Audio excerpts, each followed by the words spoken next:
divã do Gicovati.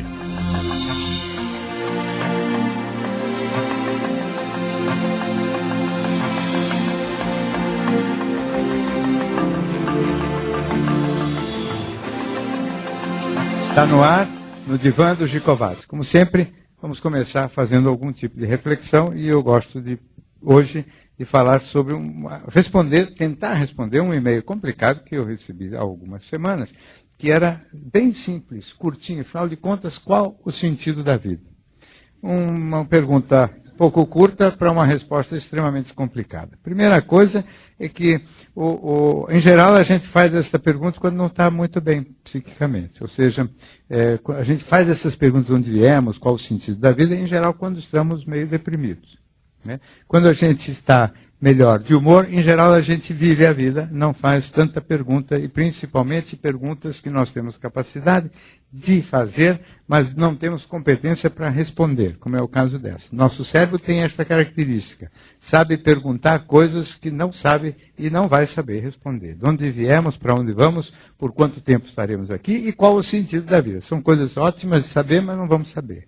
Então, a não ser aquelas pessoas que têm uma visão filosófico-religiosa da vida, que nos indica mais ou menos com precisão qual seria o sentido, ou seja, alguma ideia vinculada a um aprimoramento e um crescimento pessoal, para que no juízo final o indivíduo possa ter, vamos dizer assim, uma aprovação por parte da divindade. Esta ideia do crescimento pessoal é sempre uma boa ideia, mesmo para aquelas pessoas que não tenham grande convicção religiosa, porque a ideia do aprimoramento pode muito bem fazer parte do sentido da vida de todas as pessoas.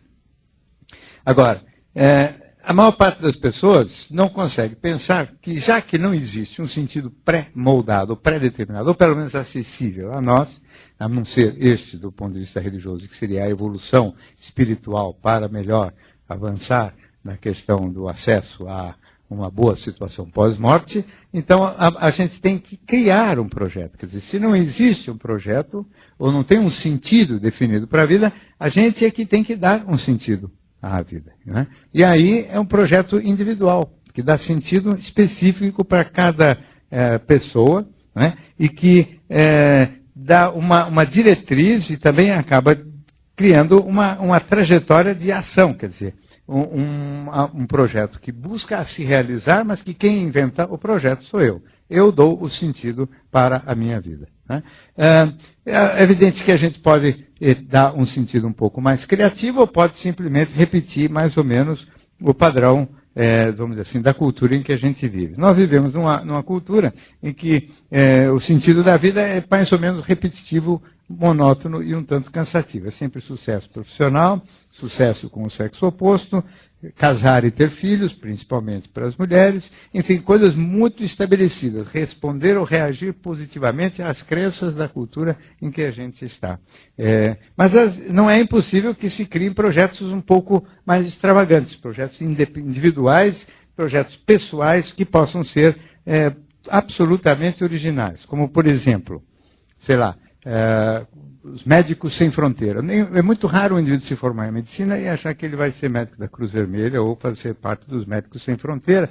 Gente que vive, né, fazendo uma medicina, vamos dizer, de ponta, no sentido de ir a lugares difíceis, lugares de acesso complicado, lugares onde existe penúria, onde existe guerra, às vezes, onde existe muita gente sofrida, e onde a dedicação é quase uma dedicação sacerdotal. Né? Aliás, o indivíduo pode também decidir ser sacerdote, ter uma vida voltada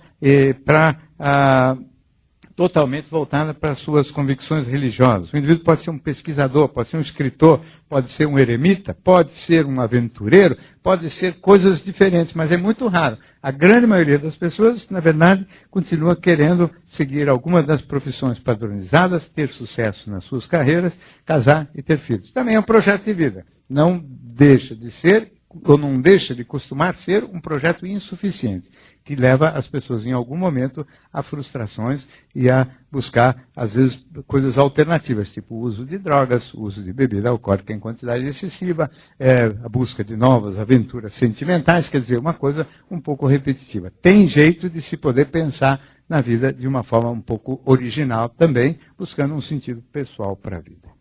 Muito bem. Boa noite, doutor Flávio. Boa noite à plateia. Mais uma vez, o Teatro Eva Hertz bastante cheio aqui. O público compareceu mais uma vez em peso aqui para mais uma gravação do programa. E nós já temos a primeira participação da plateia ao vivo aqui no teatro. Por favor, seu nome e sua pergunta. Boa noite, doutor Gicovati, a todos os ouvintes. Sou ouvinte do senhor desde a primeira edição do programa. Às vezes, talvez seja uma autocrítica também, porque eu ouço o senhor respondendo alguma pergunta de alguma pessoa que é casada e se envolve com uma relação extraconjugal. E o senhor, eu penso assim, que talvez a resposta do senhor é um pouco contraditória, ao dizer para a pessoa, vá em frente com esse projeto. É uma característica do homem negar o relacionamento para as pessoas e querer esconder da própria esposa, tipo, o sujeito é casado, tem uma relação extraconjugal e ele não tem coragem de terminar o relacionamento que ele tem com a esposa para recomeçar um outro. E talvez o senhor fala, não, você pode, vai em frente, você pode continuar. Não seria talvez uma ousadia do senhor fazer a pessoa continuar com um ato ilícito, talvez? Então, Obrigado. É uma pergunta adequada e eu que agradeço a pergunta. Né? E, obviamente, não é propriamente contraditório, porque eu tenho em várias situações dito que é um tipo de mentira que as pessoas acabam tendo que contar e que é comum que seja contado por pessoas que não são mentirosas, quer dizer, não obrigatoriamente significa uma falha de caráter. Mas muitas vezes as pessoas ficam divididas verdadeiramente entre duas situações, ainda não fizeram a sua opção efetiva, não é? E às vezes não querem que o seu cônjuge, homem ou mulher, participe da sua indecisão, não só por não querer estar sujeito às represálias correspondentes, ou seja, o cônjuge poder não aceitar aquilo e tomar decisões bruscas e radicais de separação, mas outras vezes até para poupar sofrimento, desconforto, para poupar, vamos dizer, mágoa ao cônjuge, enquanto a pessoa não está efetivamente decidida. E é muito comum que o indivíduo fique encalhado entre essas duas possibilidades, quer dizer, o seu relacionamento conjugal e um novo relacionamento sentimental, às vezes mesmo sentimentalmente mais apegado à namorada, vamos dizer assim, do que à esposa, ou ao namorado do que ao marido, mas com dificuldade de decidir e com grande, vamos dizer, questionamento interno acerca da validade dessa decisão. Enquanto o indivíduo está indeciso, eu não acho que há falha moral. E não acho também que seja leviandade da minha parte defender este ponto de vista, porque é assim que procedem as pessoas de bem. Não é? Você sabe, um profissional de psicologia não é um juiz moral, é uma pessoa que tem que avaliar a integridade. Tem gente que é namorador, quer dizer, um homem ou mulher casado e tem relações extraconjugais o tempo todo. Isso não é nada do que eu estou defendendo e não são esses os que me escrevem e nem os que me questionam, porque esses daí estão muito contentes de ser namoradores e eles não têm dúvida nenhuma que é isso que eles querem. Quem me pergunta são gente que está casado, se envolveu sentimentalmente em outra relação e não sabe como sair dessa enrascada. Não é? E às vezes poupa o cônjuge de informá-lo das variáveis, porque realmente ainda não tem certeza do que quer fazer. Eu acho uma atitude absolutamente aceitável e legítima. Não vejo isso como delito. Obviamente por tempo finito também, não é? Porque tem alguns que se acomodam nesse contexto e ficam aí por 5, 6, 7 anos. Eu já vi também gente ficar assim, indeciso por 12 anos. Aí é um pouco de indecisão demais. Bom, vamos para a próxima participação aqui da plateia. Boa noite, seu nome e sua pergunta. Boa noite, meu nome é Rogério, e não sei se a minha dúvida é meio genérica demais, mas é o seguinte, eu tenho observado que hoje em dia a gente vive numa época de muitas perguntas, assim, todo mundo quer saber como é que eu faço para cuidar de um filho, como é que eu faço para conviver com um esposo ou marido, como é que eu faço para ter amigos, como é que eu faço para me relacionar com empresas, com um patrão, com colegas, como é que eu faço isso, como. E dá uma impressão que essa geração atual, não sei se eu estou errado, é muito mais carente de direção, de auxílio, parece que se perdeu alguma coisa, não sei se é isso. Parece que as pessoas hoje em dia são muito cheias de dúvidas e questionamentos sobre as decisões até mais simples da vida. E dá a impressão, talvez eu esteja até errado, de que antigamente era um pouco diferente. Talvez as pessoas tinham um pouco mais de certeza, ou não, ou era só aparente isso. Mas dá uma sensação que a geração atual tem dúvidas sobre tudo, e cresce com dúvidas, e vive com dúvidas, e não sabe nunca para onde ir, a não ser que um programa de televisão, ou um livro, ou alguém ensine o caminho. Não sei se eu estou errado. Então, seria ótimo se os programas ensinassem o caminho, mas acho que muitos programas e muitos livros aumentam as dúvidas. E também não acho que eles perguntam tudo isso, como eu faço, como eu não faço, porque o intuito é apaziguar dúvidas só. Eu acho que existe também um problema quase de preguiça.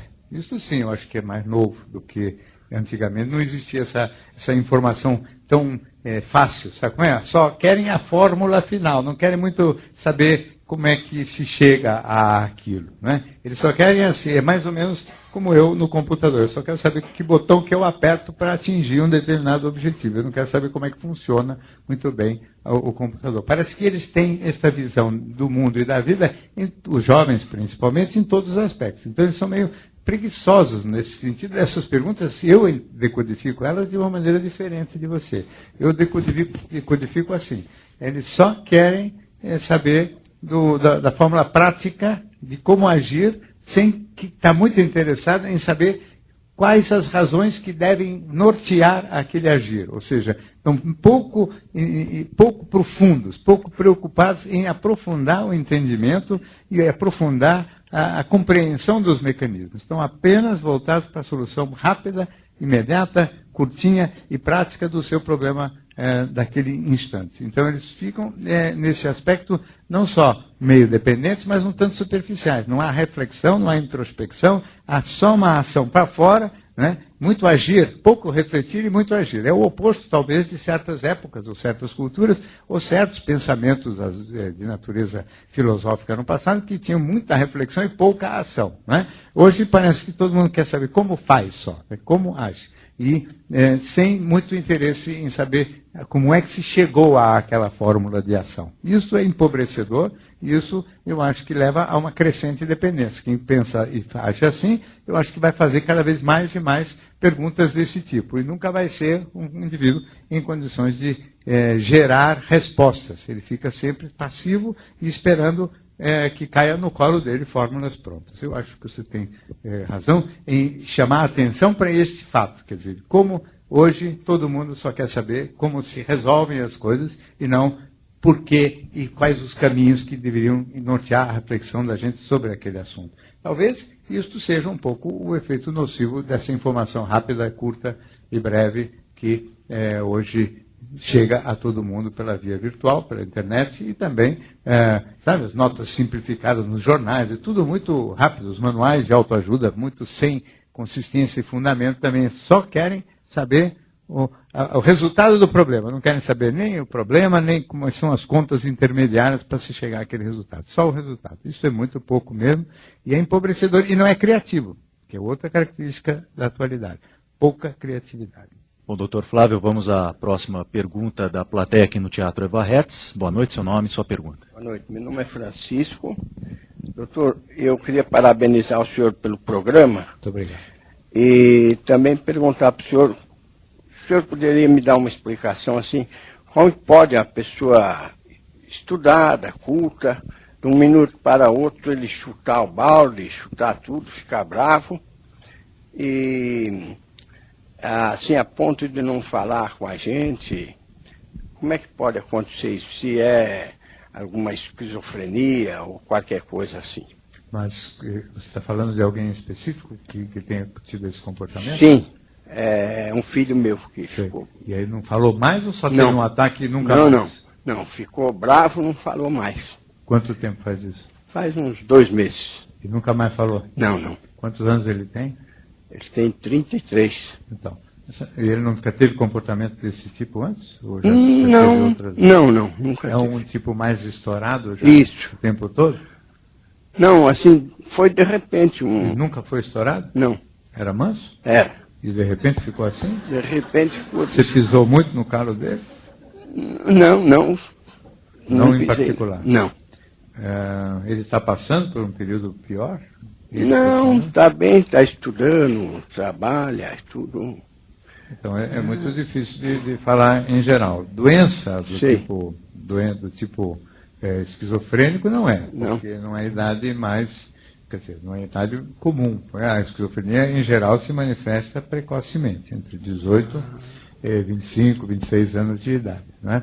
E é completamente diferente. O indivíduo aí tem um comportamento próprio. O esquizofrênico tem um comportamento assim com alucinações, ele ouve vozes, tem delírio, fala às vezes sozinho, esses personagens que nas ruas às vezes a gente vê um indivíduo gritando com fantasma, não é? Em geral está falando ou respondendo a alucinações auditivas que ele está ouvindo e só ele está ouvindo. Esse tipo de comportamento estourado, agressivo, autoritário, em geral, costuma acontecer em pessoa que já tem esse perfil, quer dizer, já é uma pessoa que tem pouca tolerância à frustração e contrariedade, e diante de certas contrariedades, então ele responde e reage dessa forma mais violentamente. Mas você não está dizendo que é este o caso. Então, provavelmente, ou ele está, sem que você saiba, vivendo um período particularmente mais difícil da vida dele, portanto mais irritadiço, impaciente, ou sem perceber também você tenha falado alguma coisa que o magoou muito, particularmente, ainda assim é óbvio que ele deveria voltar e numa hora de calma chegar para você e conversar dizendo, olha, não gostei disso, daquilo, etc. E, enfim, passar limpo, pode ser que ainda faça isso, tomara que faça.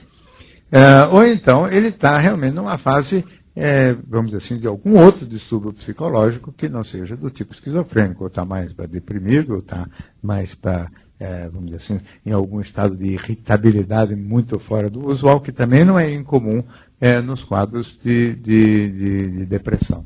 Seriam as hipóteses assim, menos graves, vamos dizer. Né? Eu não saberia levantar outras possibilidades muito imediatamente, e acho só que, às vezes também, e também existe isso, alguns indivíduos até nessa faixa de idade, quer dizer, já um pouco mais velho, tem uma espécie de rebelião juvenil, né, de brigar com a família, brigar com o pai, coisa que em geral se costuma fazer aos 15, 16 anos de idade e não aos 32. Mas às vezes é meio tardio. Né, é quase assim, parece que na cultura, o processo da nossa sociedade é assim, a família e o meio põe normas e padrões dentro da cabeça dos jovens, o que está certo fazer, e depois os jovens em algum momento se rebelam contra esses padrões e acabam com isso construindo, pelo menos em parte, os seus próprios padrões. Né? Então a rebelião é bem-vinda até nesse aspecto. Mas, evidente que não significa, obrigatoriamente, ter que ficar de mal, nem ficar sem falar, nem nada disso. Isso aí é lamentável. Só posso considerar lamentável. Perfeito. Nós temos uma pergunta agora aqui, doutor Gicovati, uma pergunta por escrito. O Maurício escreve o seguinte: cabe sexo numa relação de amizade sem que se caracterize a partir daí uma relação amorosa? E quais são as qualidades específicas que diferenciam uma da outra? A relação amorosa da relação de amizade? Isso, amizade e relação amorosa. Na verdade, quando introduz-se o sexo numa boa relação de amizade, são duas possibilidades. Ou ela evolui para uma relação amorosa, de boa qualidade, ou costuma, na prática, estragar a amizade. Né? Então, uma das duas coisas acaba acontecendo. Né? É muito raro que se mantenha uma boa amizade depois vamos dizer assim, de uma intimidade sexual. Porque, querendo ou não, a grande maioria das vezes, um dos dois partícipes desse processo gosta da ideia de dar continuidade. Né? E sempre que existe, principalmente na psicologia feminina, sempre que existe a intimidade sexual, existe uma tendência a imaginar que isto vai vir acompanhado de uma, vamos dizer assim, de uma continuidade de compromisso também sentimental. É muito raro que a mulher ou as mulheres consigam ter relações sexuais e principalmente com um amigo, quer dizer, com alguém com quem elas têm afinidade, que elas gostam de conviver, gostam de estar junto, etc., gostam de conversar, e que elas aceitem de que isso não vá evoluir para alguma coisa além da amizade. É como se a intimidade sexual agregasse alguma coisa no sentido da vontade de um compromisso maior do que aquele compromisso que existe nas amizades. É muito, muito raro, eu insisto, que... porque, na verdade, todos os ingredientes da amizade são os mesmos das boas relações amorosas. Afinidades, definem as amizades, afinidade de gosto, caráter, interesse, assuntos em comum, enfim, todas as coisas que, em princípio, poderiam desembocar nas boas relações afetivas. Se tem uma relação sexual de boa qualidade, por que manter isso só como amizade? Né? Pelo menos um dos dois acaba pensando deste jeito. Se o outro pensa que pode ficar só como amizade, evidentemente um dos dois se magoa, se maltrata, e até para não sofrer, mesmo quando não é brigado, até para não sofrer, se afasta e prejudica a amizade. Então a amizade quase não é só amizade. Quanto mais encantador for o outro, homem ou mulher, para a gente, né? Mulher ou homem, quer dizer, o parceiro com o qual se vai ter uma intimidade sexual supostamente sem compromisso, maior a chance de que isto não vai ser sem compromisso. Ou seja, é quase assim, as boas relações afetivas nascem de equívocos deste tipo, né? O indivíduo vai atrás de uma coisa sem compromisso e de repente cruza com uma pessoa tão encantadora que ele mesmo se enreda num compromisso. Às vezes não é ele que se enreda, é o outro que se enreda. E às vezes os dois se enredam. Quando os dois se enredam, viram uma relação que pode até ser legal se não fugirem de medo depois da coisa boa. Mas de todo modo, a ideia do sem compromisso parece que só pode existir quando não há grande interesse sentimental. Ou seja, quando não há grande interesse sentimental, também precisa ver se convém ter a relação sem compromisso. Então faz tempo que eu acho que esse negócio de relação sem compromisso só pode acontecer nas relações sem graça. E, portanto, não sei se valem a pena. Muito bem. Próximo participante do programa. Boa noite. Seu nome e sua pergunta. Oi, boa noite. Meu nome também é Maurício. Doutor, uma pergunta e uma provocação também. Assim, o senhor falou do sentido da vida e falou que o projeto estudar, casar, ter filhos, pode ser insuficiente. A mim me parece que depende do ponto de vista. Eu considero, no meu caso, ainda que simplista, eu considero algo suficiente, no meu caso. E aí, a provocação. O senhor foi além disso? Pessoalmente? Agora você quer saber se eu virei Médicos Sem Fronteira? Não virei, eu estou aqui. E não sei se eu saberia responder adequadamente, mas eu também nunca fugi de provocação, não vou fugir da pergunta. Você sabe que também o que a gente acha da gente não é obrigatoriamente como as pessoas veem e o que os outros acham, né? Eu, pessoalmente, em primeiro lugar, fui atrás, primeiro e antes de tudo, de buscar uma boa qualidade, vamos dizer assim, tanto num ramo quanto no outro, tanto da atividade profissional quanto nas coisas da vida sentimental. Não me conformei em, vamos dizer assim, em acomodações. Então, nesse sentido, se até o projeto era, vamos dizer, profissional e afetivo, etc., não era qualquer. Era a profissão definida que eu sempre tinha escolhido, desde muito moço, era a busca de um relacionamento afetivo de qualidade muito consistente e não servia também qualquer um, né? Então, nesse aspecto, eu já fui um pouco diferente da média das pessoas, que muitas vezes fazem desvios de rota profissional. Quer dizer, se você escolhe um caminho profissional e ele se mostra muito difícil, porque, por exemplo, para um indivíduo como eu, que não tinha nenhuma grande vocação nem para ciências biológicas, nem para ciências exatas, não é? Fazer um vestibular de medicina, aguentar 6 anos numa faculdade de medicina, foi um esforço para mim. Não pensa que isso aí era assim, a minha natureza, entendeu? Eu, as primeiras vezes que vi um cadáver para dissecar, etc., eu morri de medo, de susto, de tudo. Não era o meu sonho. O meu sonho era ser médico, mas não fazer o curso de medicina, né? Então, eu passei por poucas e boas até chegar aonde eu queria, né? Nas questões sentimentais também não nasci sabendo e tive vários contratempos no caminho. Eu acho que eu realizei um projeto que não é tão comum, né? E ter uma profissão, vamos dizer assim, apaixonante, exercê-la com muita consistência, não só em prol, vamos dizer assim, dos meus objetivos pessoais, mas também sempre fiz, e fiz sempre mesmo, desde o ano de 1977, quando eu ainda era bem moço, 10 anos de formado, fazem mais de 30 anos que eu tenho feito todo o tipo possível de atividade de divulgação dos assuntos relevantes que eu tenho estudado, e também aqueles de divulgar, como simples divulgação, coisas que não são divulgações, sim trabalhos originais meus, e coisas que eu tenho feito de uma maneira absolutamente ousada. Em 76, 77, médico de bom nível não ia escrever para a revista Capricho, que nem eu fui, entendeu? Aquilo era uma coisa chocante, e indecente quase, arriscado, né? Eu fiz todos os movimentos que eu achei que eu deveria fazer com o intuito de divulgar o trabalho. Muito obrigado pela participação. Flávio, vamos à próxima participação, aqui no Teatro Eva Hertz, mais uma vez lotado para gravação. Boa noite, seu nome e sua pergunta. Boa noite, meu nome é Silvia. Eu sempre acompanho o programa do senhor. E uma das vezes o senhor estava falando de relacionamentos pessoais entre egoístas e generosos. Né? Entre pessoas, onde, por exemplo, um é o egoísta e o outro é generoso, está sempre resolvendo o problema. E o senhor até fez um comentário de que assim, que a gente pensava que o egoísta sempre era o pior da relação, mas nem sempre o generoso também era o melhor da relação.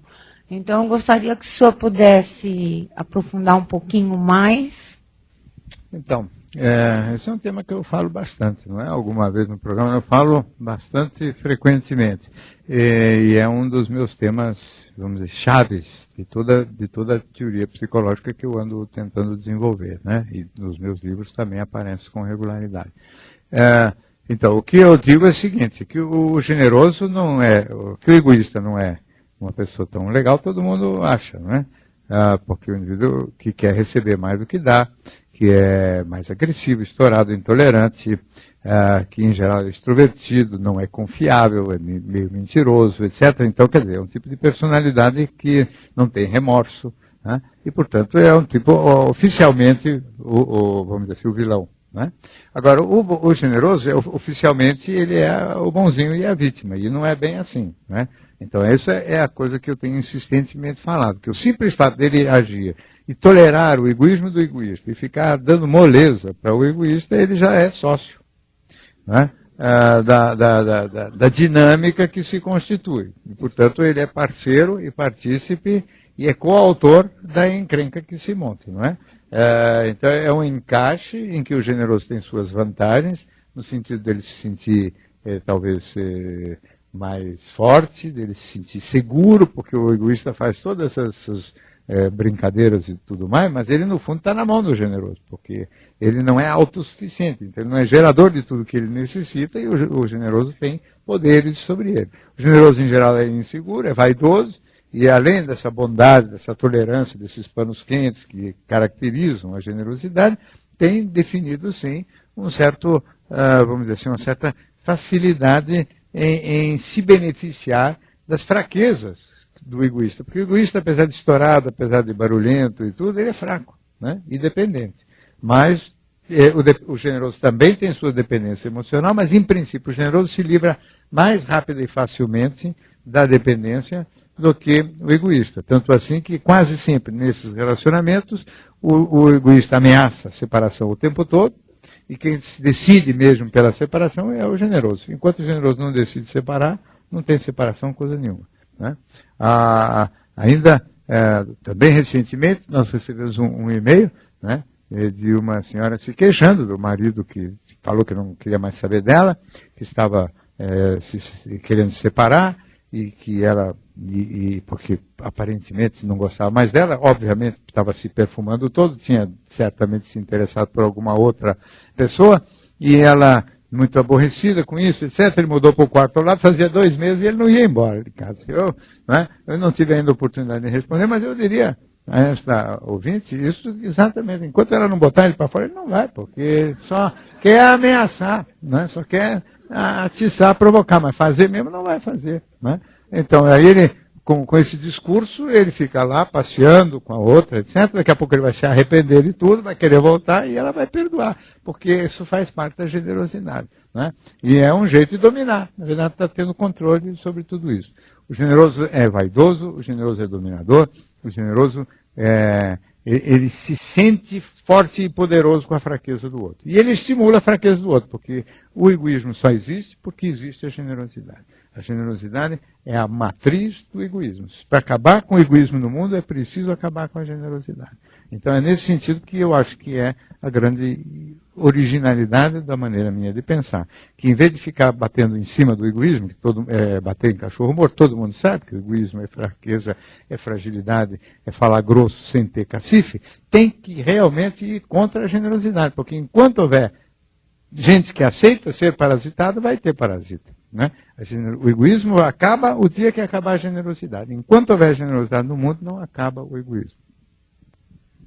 Bom, doutor Flávio, um rapaz que acompanha aqui a gravação, ele não quis se identificar, escreveu o seguinte: o senhor sempre diz que no relacionamento com as mulheres, nós homens prezamos mais pelo lado visual, sempre damos atenção maior para o lado visual. Como o senhor explica o caso das mulheres, que existe aquela tietagem em relação a estrelas pop ou atores, galãs, enfim, em que fica também muito claro esse lado visual nelas?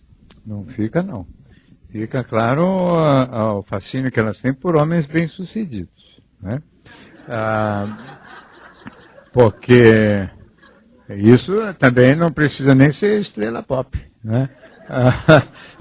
Os homens sempre gostaram de aparecer socialmente como bem-sucedidos por causa disso, porque isso é realmente uma coisa que impressiona as mulheres, desperta o entusiasmo delas.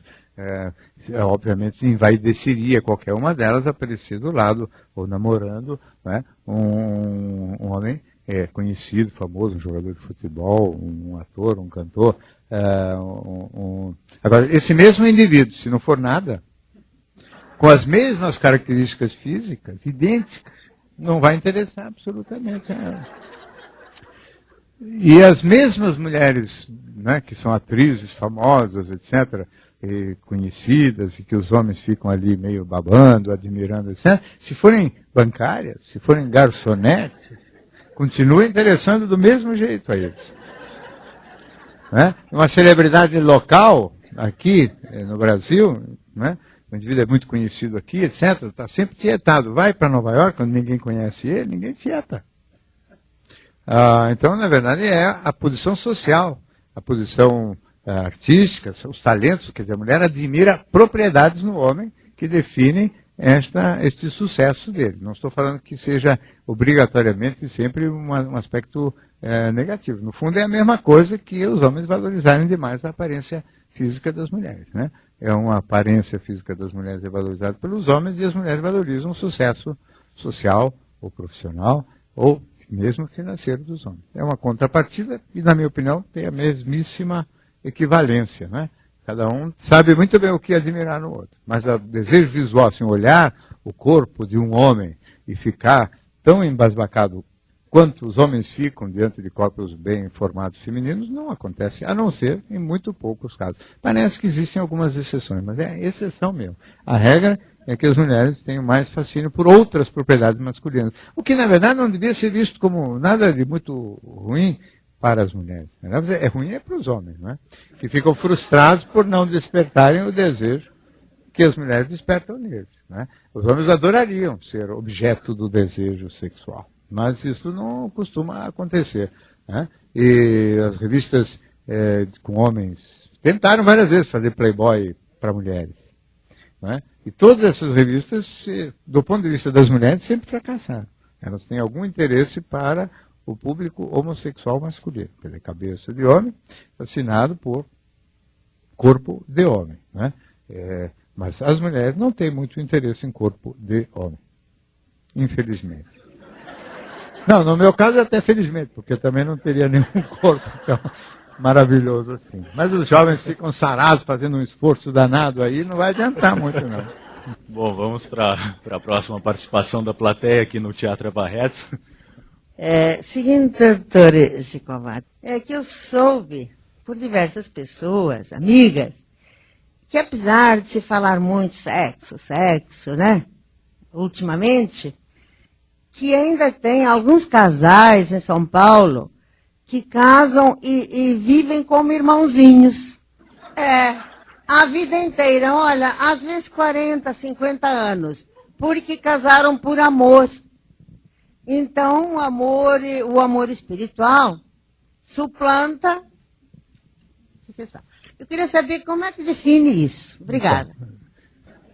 Existem mesmo nas relações afetivas de muito boa qualidade, às vezes, uma vida sexual empobrecida. Isso é verdade. E os casais se sustentam perfeitamente bem graças à ternura, o carinho e o companheirismo que se estabelece. Algumas vezes se ressentem da falta de sexo, outras vezes nem isso. Né? Ainda recentemente também num programa desses ao vivo no domingo,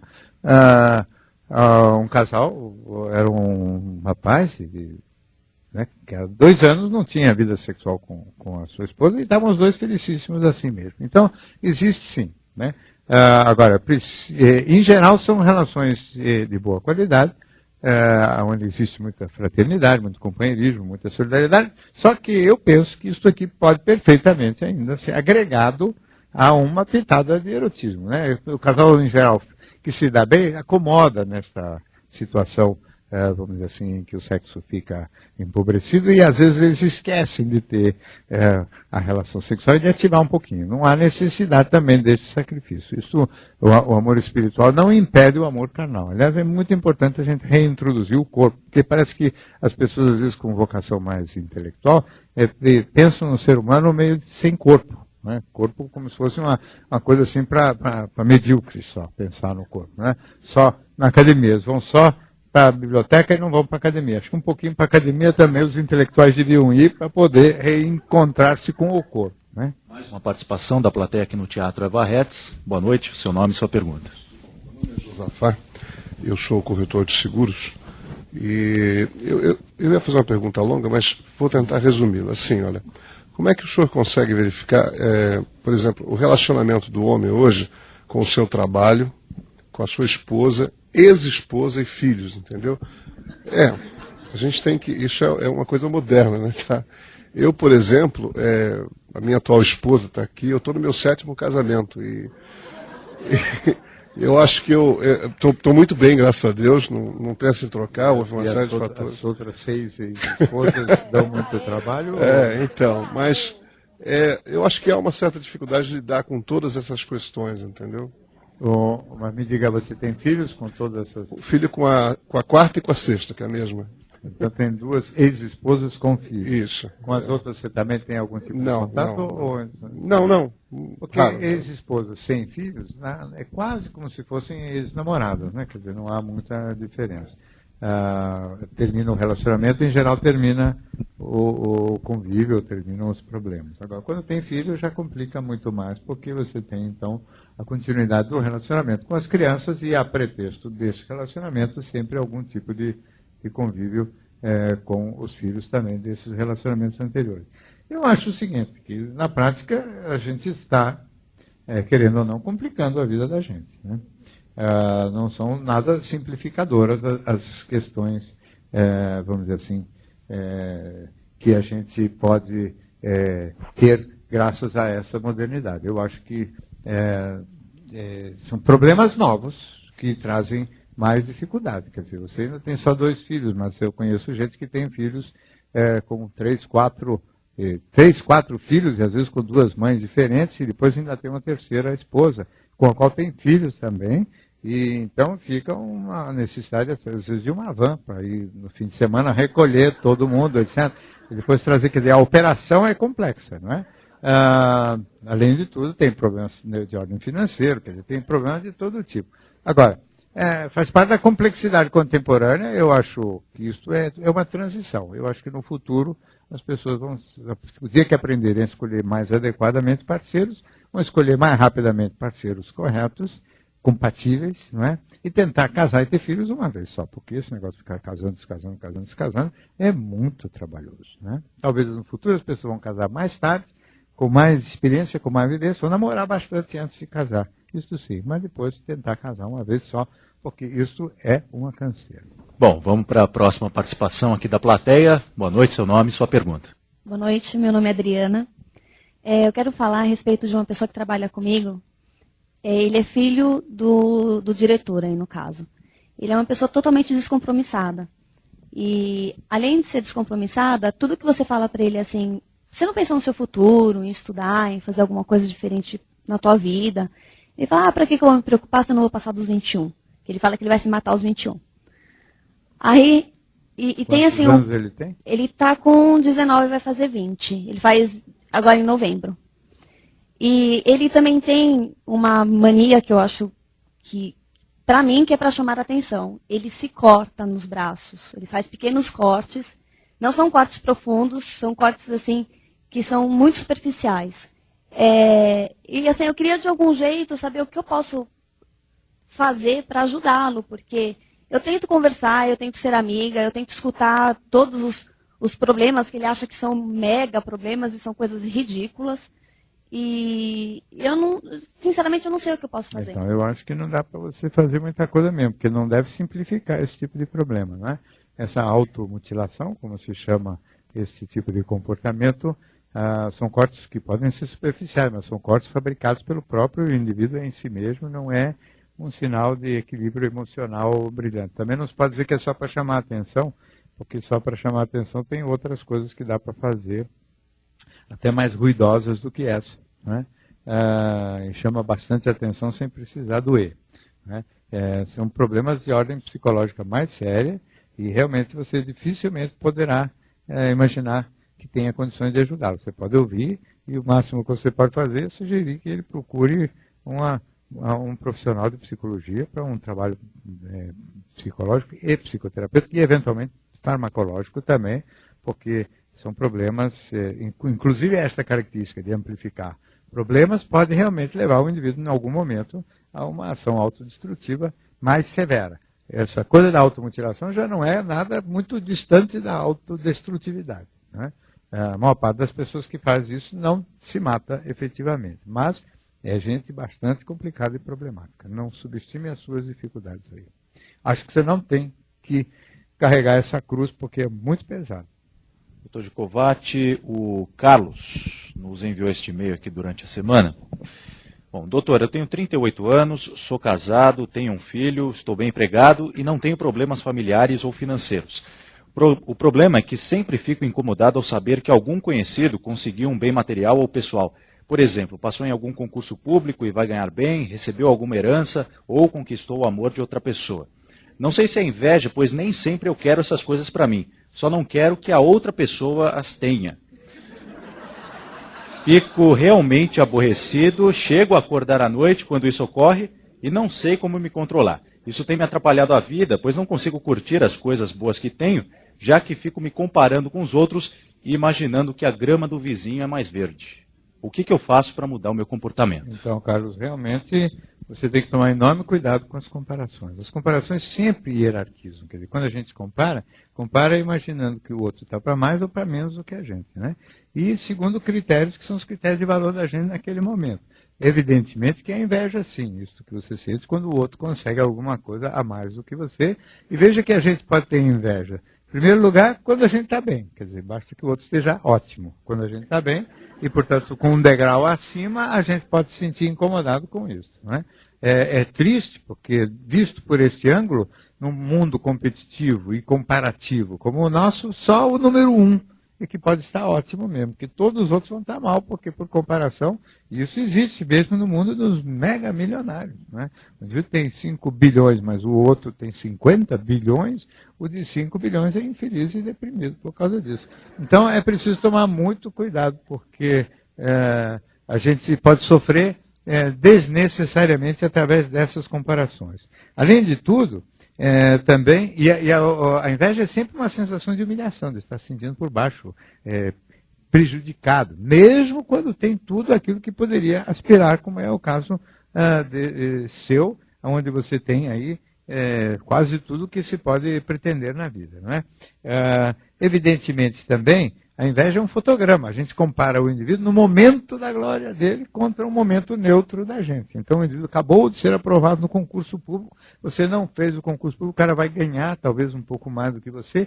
Neste momento é que você faz a comparação. Dá para saber que concurso é esse, como é que vai ser a vida dele depois, no dia a dia daquele trabalho, se vai ser maçante, tedioso, ou se vai ser tudo isso que realmente aparece no dia do concurso. Não é? Você às vezes pode imaginar que o indivíduo encontrou a mulher maravilhosa, ou conquistou algum amor novo, mas precisa ver como é que vai ser a continuidade disso. Então, o que precisa tomar cuidado para não comparar aquilo que é o filme da minha vida com uma foto de um momento de glória da outra pessoa, porque aí é uma comparação absolutamente injusta, indevida, e aí, de fato, você acaba sentindo inveja de situações ou contextos que não são melhores do que aqueles que você tem ou está vivendo. Então pode sofrer à toa. Além de tudo, a gente pode invejar coisas que não deseja. Isso é terrível, mas pode acontecer. Eu invejar, vamos dizer assim, uma casa na praia, mesmo quando eu não tenho o menor interesse em ir para a praia, nem tomar sol, nem nada. Porque o outro pode ter uma coisa que eu não posso ter. Não é? O melhor mesmo é a gente tentar evitar ao máximo qualquer tipo de comparação, evitar ao máximo fazer qualquer coisa que não seja comparar a gente com a gente mesmo. O ideal é eu me comparar comigo há X anos atrás. Se eu hoje estiver melhor do que há 5 ou 10 anos atrás, está bom demais. Eu preciso progredir eu, e não querer saber se os outros estão progredindo mais e melhor do que eu, porque isso não me traz efetivamente nenhum benefício. Muito obrigado pelo seu e-mail.